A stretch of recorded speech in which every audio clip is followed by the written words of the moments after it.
सुनील, राहू देत आता. तुझा झोप, तुला दगदग झाली दिवसभर. अगं असं कसं राहू दे? मग नंतर उष्णतेचा त्रास होतो तुला. काशाच्या वाटणीने चोळतोय, पाय किती काळे पडलेत बघ. तुला ती मुलगी आवडली होती का रे? छे ग, तुझी आणि माझी आवड वेगळी आहे का आई?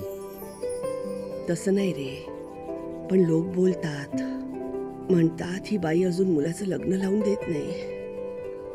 त्याला जन्मभर बिन लग्नाचा ठेवायचा विचार आहे हिचा. कोणाला काय बोलायचं ते बोलू दे, तू लक्ष देऊ नकोस.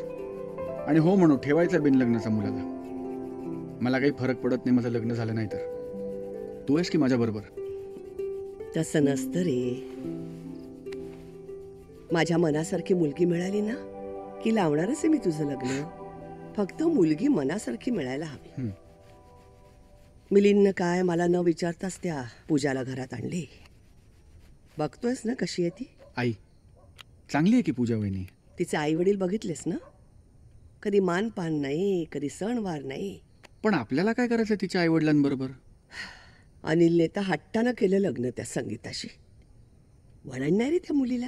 अगं रीतभात कळत नाही, वागणं बोलणं कळत नाही. थाटला ना वेगळा संसार, तोडला त्याला आपल्यापासून. तू नको ना त्रास करून घेऊ आई. मी आहे ना तुझ्या बरोबर नेहमी. तुझा तर आधार आहे मला.